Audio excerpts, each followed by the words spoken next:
Assalamualaikum warahmatullahi wabarakatuh. Ya Allah. Waalaikumsalam. Alhamdulillah. Innal hamdalillah nahmaduhu wa nasta'inuhu wa nastaghfiruh wa na'udzu billahi min shururi anfusina wa min sayyiati a'malina. Man yahdihillahu fala mudilla lahu wa man yudlil fala hadiya lahu. Asyhadu an la ilaha illallah wahdahu la syarika lahu wa asyhadu anna Muhammadan 'abduhu wa rasuluh.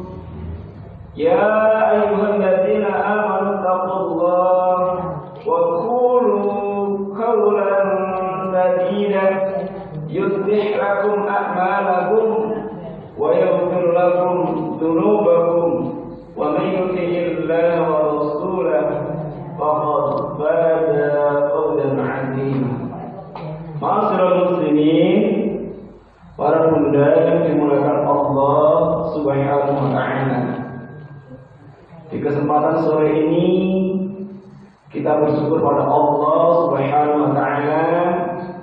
Allah masih menetapkan iman kita, memberikan kesempatan kepada kita, sehingga pada kali ini kita mampu hadir dalam rangka untuk belajar bersama. Mudah-mudahan segenap waktu yang kita luangkan ini merupakan bekal kita yang terbaik sebagai pemberat amal soleh kita, dan mudah-mudahan Allah ridha atas upaya yang kita lakukan. Dan yang lebih penting lagi, ma'asyiral muslimin, para bunda yang dimuliakan Allah Subhanahu wa ta'ala, Allah masih memberikan kesehatan. Kadang-kadang sekalipun iman kita stabil, kalau kondisi fisik tidak mumpuni, kita juga mengalami kepayahan untuk hadir di masjid yang mulia ini. Sehingga perlu bagi kita semua berupaya menjaga kesehatan fisik kita, menjaga zahiriyah diri kita ini, sehingga kita mampu bermuamalah dengan sebaik-baiknya. Muamalah tidak hanya menggunakan handphone, tidak hanya menggunakan media sosial, yang terpenting adalah kita bisa bertatap muka. Kita berbicara bagaimana kabarnya melalui handphone kita, melalui chatting kita, bisa jadi dijawab dengan kalimat alhamdulillah. Tetapi pada kenyataannya kita tidak tahu apakah dia sedang sakit linu-linu, asam urat, atau kolesterol, kita tidak tahu. Tapi dibalas dengan kalimat kondisi kabar baik. Dengan muamalah kita bertatap muka, maka kita tahu langsung. Sekalipun mengucapkan kabarnya baik, tapi secara fisik tidak bisa dibohongi, tidak bisa dipungkiri. Oh iya, meskipun dia bilang baik, ternyata dia juga masih dalam kondisi yang tidak sehat-sehat. Nah, untuk itu bagi kita semua yang usianya juga sudah cukup di atas 40, maka kita sebisa mungkin menjaga kesehatan kita. Sehingga kajian yang diselenggarakan oleh PCA, PRA di Pabean Cantika ini dapat kita ikuti dengan sebaik-baiknya.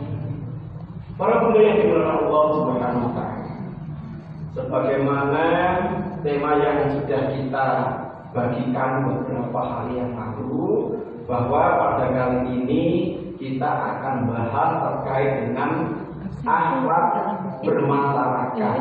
Lebih spesifiknya lagi yaitu dalam bidang sosial.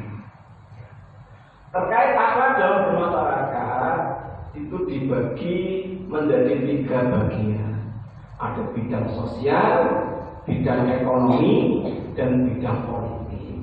Namun untuk kesempatan sore ini kita akan bahas akhlak bermasyarakat dalam bidang sosial.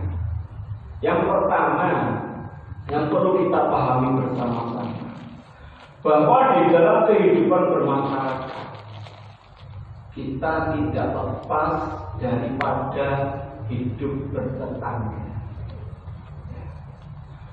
Bertetangga dalam beberapa referensi diberikan batasan. Ada yang 10 rumah, depan, kanan, belakang, samping kiri. Ada yang memberikan batasan 40 rumah, depan, kanan, kiri, dan belakang. Tapi yang perlu kita pahami dengan baik, keberadaan kita di lingkungan masyarakat itu hendaknya memberikan kontribusi yang positif. Kita bisa memberikan pemahaman kenapa di dalam bertetangga kita dianjurkan untuk memiliki kriteria-kriteria yang baik. Dalam surat An-Nisa bisa dicatat, nanti bisa dipersoni masing-masing. Surat yang keempat, ayat yang ke-36. Ada yang mau membantu membacakan? Monggo.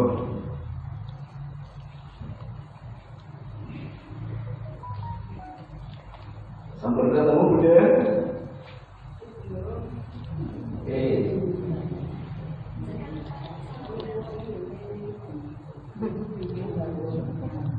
Ayat yang ke-36. Monggo Bunda.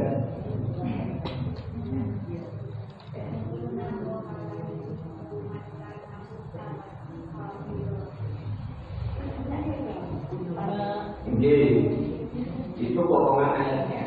Itu tidak apa-apa. Diawali dari yang pertama. Wa'budullaha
wa'budullaha wa la tusyriku bihi syai'an wa bil walidaini ihsana wa bil qurba wal yatama wal masakin wal jari bil qurba wal jaril junubi was sahibi bil jambi wa bani sabil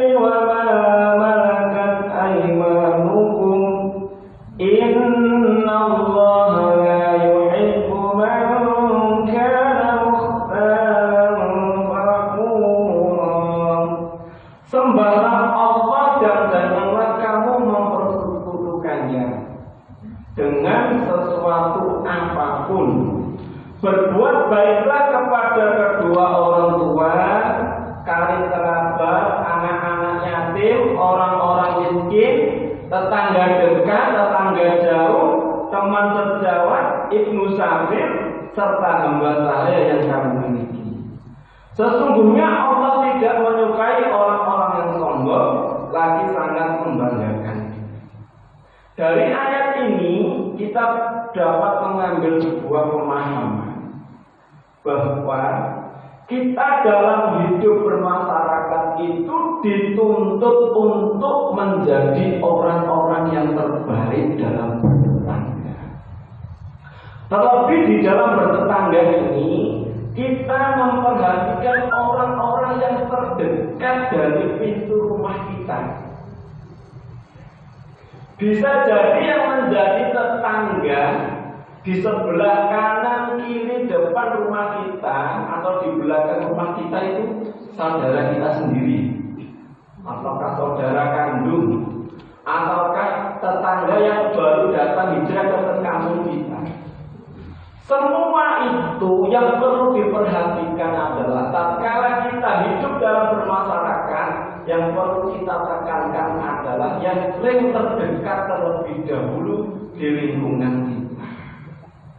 Nah, ketika kita punya tetangga, ya baik itu sudah sepuh, masih muda, atau baru membangun rumah tangga, kita tidak perlu membeda-beda.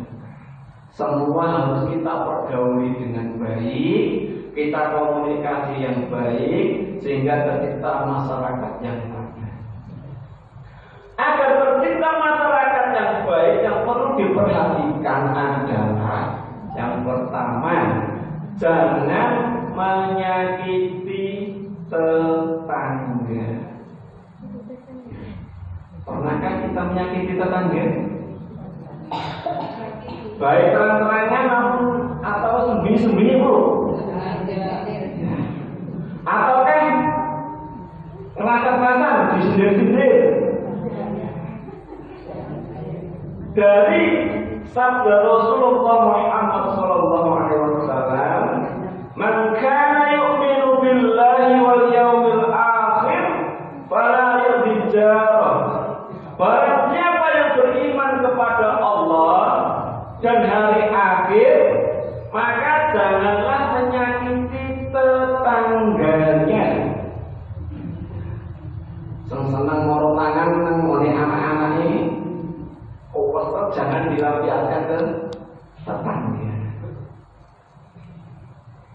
Menyakiti tetangga yang dimaksud dari hadis ini, itu bisa dengan tindakan fisik, bisa dengan tindakan omongan atau lisan kita.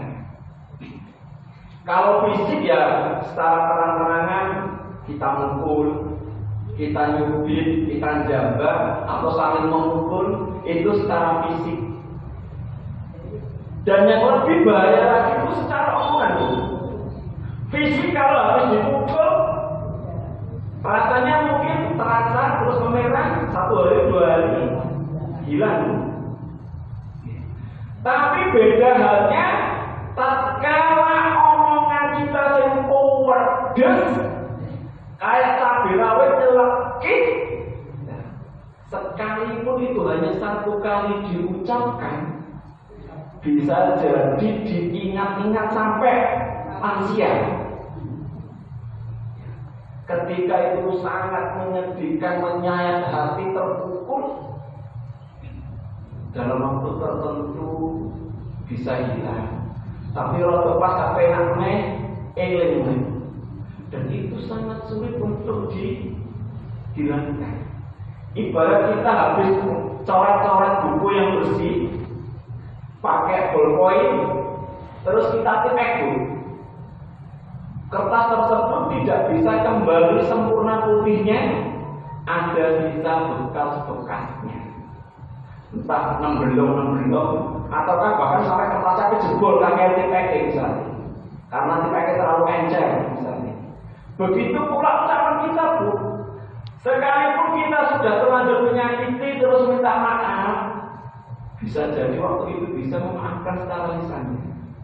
Tapi beberapa waktu lain kesempatan bisa jadi muncul lagi tatkala posisi hatinya sedang gundah.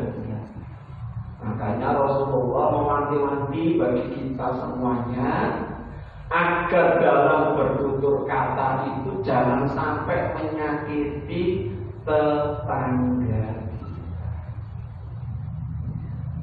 Ini dalam hidup bermasyarakat. Terus hadis lain juga memberikan keterangan, barang siapa beriman kepada Allah dan hari akhir, hendaklah memuliakan tetangganya. Kebalikan daripada kita menyakiti, hendaklah kita memuliakan tetangga.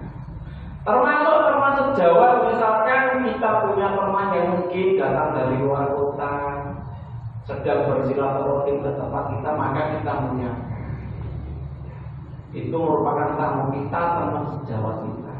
Dari ayat tadi surat An-Nisa ayat 36, yang kita berbuat baik itu tidak hanya tetangga dekat, tetangga jauh, karena kerabat, teman sejauh itu juga perlu diperhatikan dengan baik. Yang kedua, tatkala kita berbuat baik pada tetangga, yang perlu diperhatikan adalah menjaga keamanan tetangga. Ini poin penting.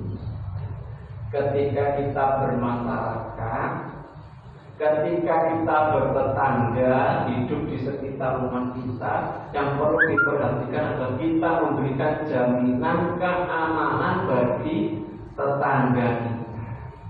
Jangan sampai Bunda, keberadaan kita di masyarakat itu menyebabkan barang tetangganya hilang.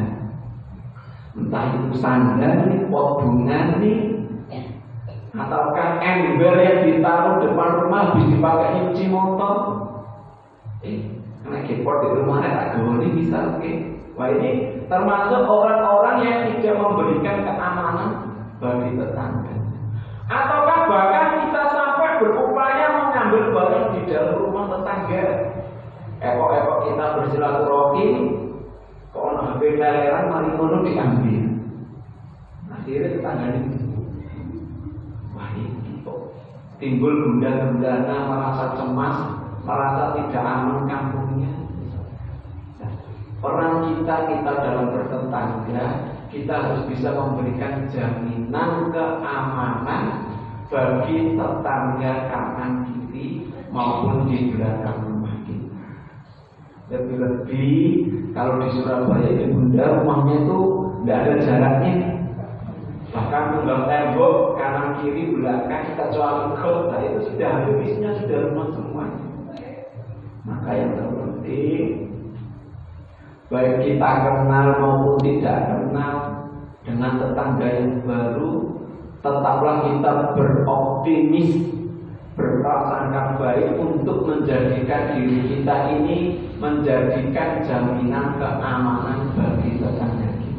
Kira-kira senang membuat Bu ketika kita naruh sepeda motor di depan rumah terus aman, tidak ada gilanya. Senang membuat.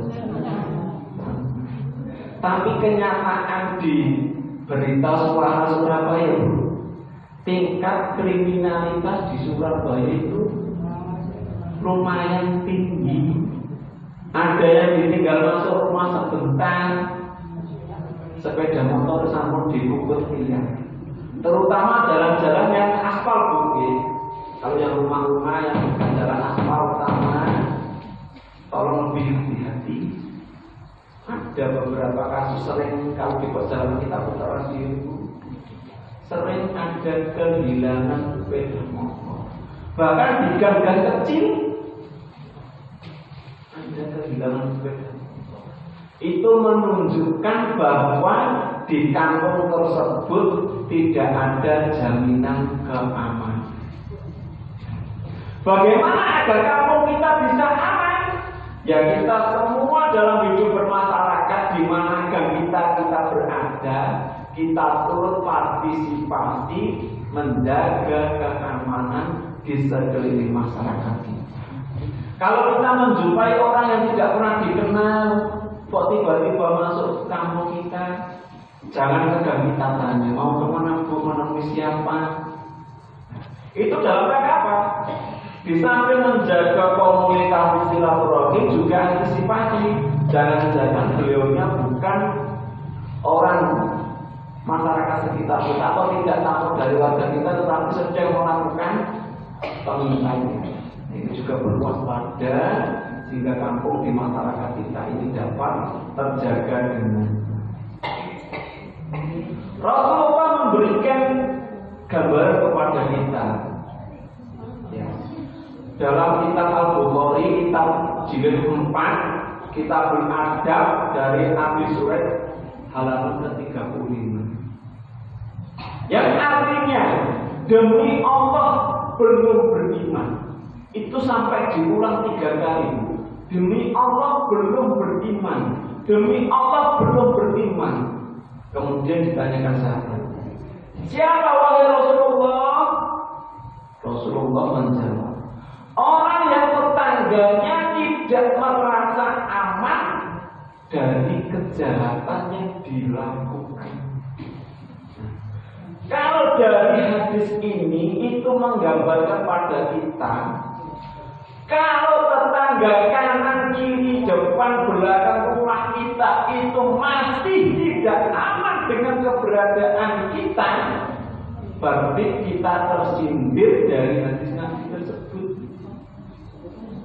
Sehingga kita dituntut untuk melakukan perbaikan diri kita, sehingga tidak terjadi kejahatan di lingkungan sekitar.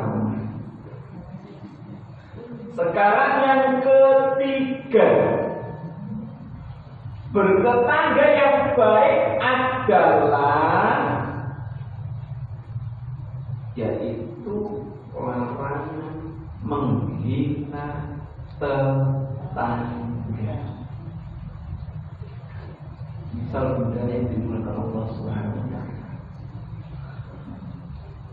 Yang dimaksud menghina di sini dan yang sering melakukan perbuatan tersebut rata-rata, jadi jangan tersinggung. Rata-rata orang yang sering menghina tetangga adalah kaum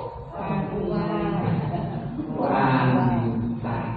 Begitu pula hadis Rasulullah Muhammad SAW yang diriwayatkan Bukhari Muslim. Ya nisa al-muslimati la tahqirunna jaratun li jaratiha. Wahai wanita-wanita muslim, janganlah sekali-kali seseorang tetangga wanita menghina wanita yang lain. Misalnya, kan tidak semua orang, khususnya kaum wanita, diberikan paras yang enak dipandang. Ada yang hidungnya mancung ke depan, ada yang mancung ke dalam, ada yang di pipinya tanda, itu namanya tanda kelahiran. Terus ada yang pamer, misalkan. Maka ketika kita menjumpai tetangga yang ada keberadaannya seperti tadi yang kita contohkan, kita sebagai kaum muslimah, wanita yang solihah, maksudnya tidak diperkenankan untuk menghina wanita-wanita muslim yang lain. Kalau sekarang kita diberikan paras yang baik, enak dipandang oleh kaum laki-laki misalkan, maka jadikanlah paras tersebut sebagai upaya bersyukur kepada Allah Subhanahu wa Ta'ala, lebih mendekatkan diri kepada Allah. Dengan cara apa, Bunda? Kita tutup aurat kita dengan sebaik-baiknya. Jangan sampai menimbulkan syahwat bagi kaum laki. Terus bagaimana bagi wanita muslimah, wanita yang salihah, yang tidak diberikan paras yang bagus menurut kadar manusia, ya, jadikanlah pula pemberian Allah tersebut sebagai upaya untuk bersyukur dan mendekatkan diri kepada Allah Subhanahu. Bisa jadi tatkala Allah menitipkan pada kita yang mungkin hidung kita akan maju ke dalam, seandainya diberikan hidung yang maju ke depan, bisa jadi kita menghina orang-orang yang maju ke dalam. Ya bersyukur. Misalkan kita diberikan badan yang tidak terlalu tinggi sebagaimana badan kita, kita tidak perlu menghina orang yang diberikan ketinggian badannya melebihi tinggi normal. Itulah peran penting bagi kita agar tidak menghina antara yang satu dengan yang lain. Lebih-lebih Kalau kita sudah menyatakan sama-sama beriman kepada Allah, sama-sama beriman kepada hari akhir, kok kita masih mengkafir-kafirkan saudara muslim-muslimat yang lain, maka ada tanda tanya pada diri kita. Sudah benarkah iman kita kepada Allah Subhanahu wa Ta'ala? Kalau kita masih suka menghardik, menghina, memfitnah, bahkan berani mengkafirkan orang lain yang sama-sama menyatakan beriman kepada Allah, tanda tanya dengan keimanan kita.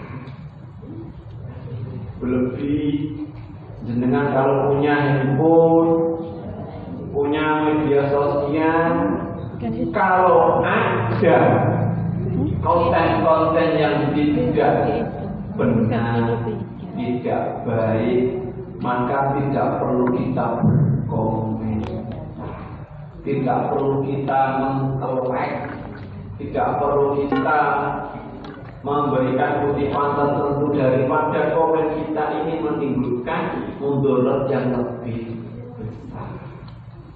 Tadi juga telah disinggung di surat Al-Hujurat ayat 11 tadi, wanita-wanita yang muslim tidak boleh mengolok-olok wanita muslimah. Bisa jadi yang diolok-olok itu lebih baik daripada yang mengolok-olok. Misal, contoh kecil, kita nggak pernah melihat orang berinfak, tapi kita orang yang sugih menurut pandangan kita. Wih, ada sugih, tapi medit pelit. Bisa jadi di saat dia berinfak tidak dinampakkan kepada kita. Terlanjur kita memvonis, mencatat orang, ternyata apa yang kita justifikasi, kita sangkakan ternyata tidak sesuai dengan apa yang kita inginkan. Kita merasa sering sholat malam, sering puasa, tiba-tiba di hari Senin atau Kamis kita melihat wanita yang lain atau bapak-bapak yang lain tidak puasa. Wah, bisa bagusan aku, iman saya, aku berpuasa, saya sholat malam saja. Nah, bisa jadi karena kita tidak melihat dia sedang berpuasa, ternyata dia puasa Daud. Pas hari Seninnya tidak puasa, kebetulan hari Minggunya berpuasa. Atau kapan hari Kamisnya tidak berpuasa, ternyata hari Rabunya sedang berpuasa. Kita tidak tahu bagaimana aktivitas orang dalam 24 jam. Maka jangan segan-segan kita untuk menghina orang-orang di sekitar kita. Paham Bunda? Yang keempat, ya, dalam bertetangga yang baik, kita harus memprioritaskan tetangga yang lebih dekat. Dari kutipan yang pertama tadi kita sampaikan, batasan bertetangga itu ada yang memberikan batasan 10 rumah dari pintu kita ke kanan, ke kiri, ke depan, ke belakang, ataukah 40 rumah ke kanan, ke depan, ke kiri, ke belakang. Yang perlu kita antisipasi dan perlu kita perhatikan menjadi prioritas adalah orang-orang di sekitar lini terdekat kita. Kenapa itu sangat ditekankan Bunda? Tatkala di dalam rumah kita sedang sendirian, mungkin suami kita bekerja luar kota, istri kita berada di luar kota. Orang yang paling cepat menolong diri kita tatkala kita sedang kesusahan adalah orang-orang di sekitar rumah kita. Kalau misalkan pintu kita sedang terbuka, sedangkan kita lagi safar atau pergi ke rumah orang tua, ke rumah mertua, maka tetangga terdekat kita yang akan menentukan pintu kita. Yang terpenting kalau hal itu agar terjaga dengan baik. Ketika kita diberikan kelebihan atas sesuatu hal, bisa jadi kelebihan makanan, kelebihan finansial, kelebihan ilmu, ataukah kelebihan jabatan, maka yang perlu diperhatikan adalah tetangga sekitar rumah. Misalnya bunda, kita habis punya hajatan, entah itu habis lamaran atas anak kita, ataukah anak kita sedang dilamar oleh orang lain, terus dari lamaran tersebut itu ada oleh-oleh bawaan dari calon mertua kita. Wes ketok motor dibopong lewat depan rumah tetangga kanan kiri, kok gak netes nang kanan kiri rumahnya. Kira-kira kok bangetan apa banget? Apa mentekno panganan bangsa dalam satu hari? Kalau kita punya seperti itu, ada kelebihan makanan, kita perhatikan. Sekalipun tidak bisa memberikan banyak, nek kanan kiri rumah kita itu diperhatikan dengan cara memberikan yang baik, insya Allah tetangga kita juga berempati kepada kita. Tanpa kita minta timbal balik pun, tetangga juga akan memperhatikan keberadaan. Kenapa ini perlu dilakukan? Dalam rangka membangun sebuah hubungan yang baik, silaturahim yang baik. Kemarin sudah dijelaskan waktu yang ikut pengajian mentari, sudah dijelaskan. Nek hubungan kita lengket bagaikan perangko, katanya Pak Bos. Kalau perangko itu sampai sobek teko amplope, berarti amplop itu tata nomor boten. Kira-kira amplopnya cacat, nggak ada materai yang sudah terlepas, amplop tersebut bisa terkirim nomor boten, tersortir, gagal ide. Ya begitu pula dengan tetangga kita. Nek hubungannya wes kok gak raket bagaikan perangko, panganan tok wes gak netes, tidak sampai mampir tetangga, berarti ada sesuatu hal pada diri. Ini Rasulullah mewanti-wanti. Jika kamu masak sayur itu macam-macam bu, saged sayur asem, sayur rawon, soto, sop dan sebagainya. Perbanyaklah kuahnya dan berikanlah ke tetangga. Nah ini penting bu. Makna daripada hadis ini,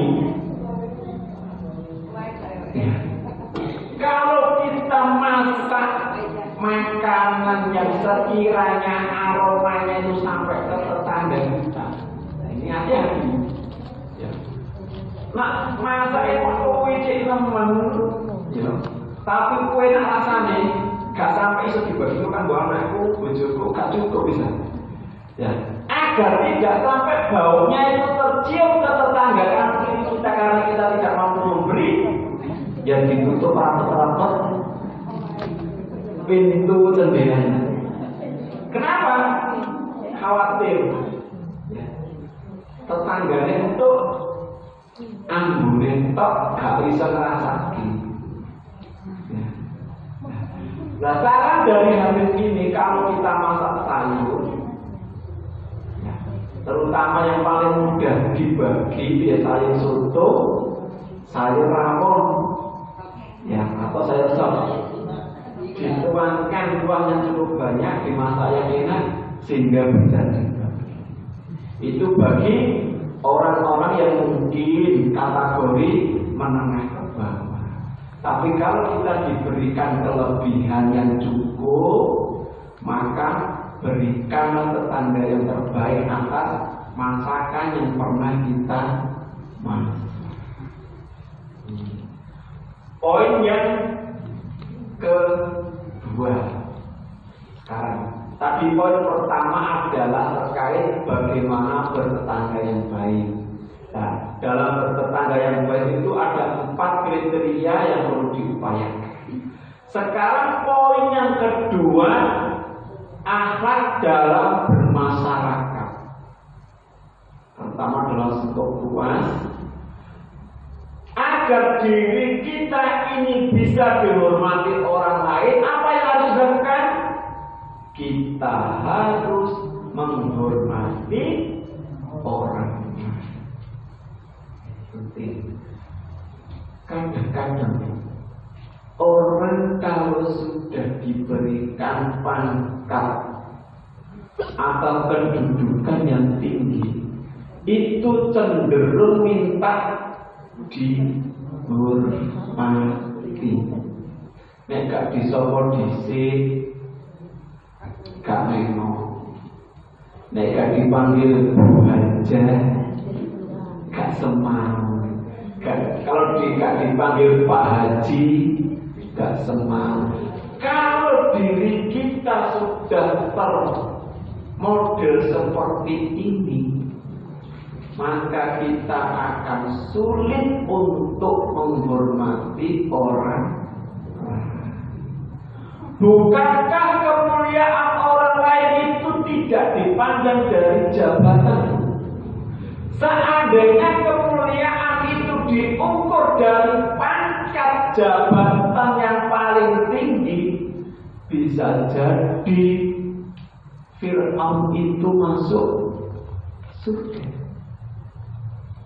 Tetapi ternyata jabatan yang tinggi itu kalau tidak diimbangi beriman, takwa kepada Allah Subhanahu wa Ta'ala, maka jabatan itu juga bisa menggelincirkan, menyesatkan kepada orang. Ini perlu hati-hati. Kalau diri kita jadi kepala sekolah, jadi wali kota, jadi ketua RT, jadi ketua RW, ketua ibu PKK, maka kita harus tetap berperilaku yang baik, naruh hormat kepada orang lain, sekalipun orang lain tidak menaruh hormat kepada kita. Ini yang perlu diperhatikan. Ini perilaku yang memang sulit. Kadang-kadang kalau diri kita sudah sakit hati, ini yang perlu diwanti-wanti. Kalau kita pernah dinodai hati kita, kadang-kadang itu kita nyapa, itu seakan-akan berat, gengsi. Ini gara-gara orang ingin nangin. Sekelilingnya itu. Padahal kita ingin menghormati orang, itu kan harusnya tanpa ada tendensi apapun. Rasulullah Muhammad Sallallahu Alaihi Wasallam sudah pernah mencontohkan, sekalipun beliau dihina oleh orang buta, ya sudah pernah tahu kisahnya. Bisa disuapi makan. Oh jadi percaya Muhammad itu dicaci, tetapi nyokan makanan itu kira-kira jenengan pernah dicaci maki oleh seseorang, terus orang itu sakit, kita masih bisakah mencontoh sebagaimana yang dicontohkan Rasulullah? Kira-kira ya, ini yang bisa mengukur adalah diri kita masing-masing. Yang terakhir, agar diri kita ini bisa berakhlak yang baik dalam bermasyarakat, poin yang ketiga adalah jangan sekali-kali diri kita kita melakukan khianat kepada orang. Khianat niku ya, terkait dengan amanah. Orang kalau sudah diberikan amanah, ataukah kita sudah pernah berjanji kepada orang lain, maka jangan sekali-kali kita mengkhianati atas janji yang pernah kita ucapkan. Kalau kita pernah dititipi orang lain barang untuk disampaikan kepada orang lain, jangan sekali-kali kita merusak barang yang hendak kita berikan kepada orang lain atas amanah tersebut. Kalau kita dititipi keuangan oleh orang lain, jangan sekali-kali kita mengurangi jumlah uang yang dititipkan kepada kita. Termasuk kita tatkala kita berdagang, itu juga kira-kira gimana? Kita mengurangi jumlah timbangan atas barang yang sedang dibeli. Ini penting, terkait khianat ini sangat luas cakupannya. Misalkan kita disuruh beli, kita disuruh beli barang sesuatu oleh ibu kita misalkan, ternyata tiba-tiba kita butuh pulsa, uangnya digunakan beli pulsa. Karena ada dicontohkan di konten-konten sejarah. Jangan ditiru seperti itu. Meskipun itu dalam bentuk konten, kadang-kadang orang itu kan tidak paham. Ya kalau yang sudah memiliki wawasan yang besar, mungkin paham itu konten atau bukan. Tapi kalau orang yang tidak paham betul atas video tayangan, apalagi tidak diberikan deskripsi yang jelas, bisa jadi itu menyesatkan orang. Karena mikunya juga sudah memberikan kode, waktu juga menunjukkan pukul 5:03. Untuk itu kajian sore ini kita cukupkan. Mudah-mudahan hal-hal yang sudah kita pahami bersama terkait akad bermasyarakat sebelum kita tutup, agar nanti ada oleh-oleh di bawah bulan ketika misalnya tetangga, tapi kajiannya bahas apa Bunda, kita ingatkan. Tema kita kali ini adalah akad bermasyarakat dalam bidang sosial. Yang pertama adalah berbuat baik kepada tetangga dengan kriteria ada 4 hal tadi. Terus tidak boleh menghargai tetangga, harus menjaga hubungan yang baik bersama tetangga, dan yang terakhir tidak boleh khianat. Mudah-mudahan yang kita bahas pada kesempatan kali ini dapat menjadikan tambahan ilmu bagi kita, dan yang terpenting adalah kita mampu menjadikan kepribadian kita di masyarakat menjadi tauladan yang besar. Insya Allah sanggup Bunda. Ya, kajian kali ini kalau ada hal yang kurang berkenan, saya pribadi mengaturkan mohon maaf yang sebesar-besarnya. Saya akhiri, wassalamualaikum warahmatullahi wabarakatuh. Waalaikumsalam.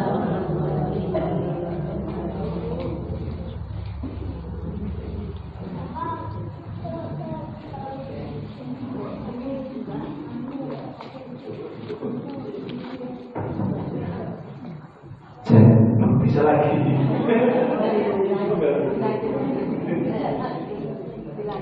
Alhamdulillahirrahmanirrahim. Demikian kajian pada sore hari ini yang telah disampaikan oleh Ustaz Nuril. Semoga bermanfaat bagi kita semuanya. Amin. Untuk infak hari ini sebesar 180. Semoga infak hari ini terganti dengan mendapatkan rezeki yang berlipat-lipat. Amin ya rabbal alamin. Sebelum acara kita tutup, mari kita baca bacaan hamdalah.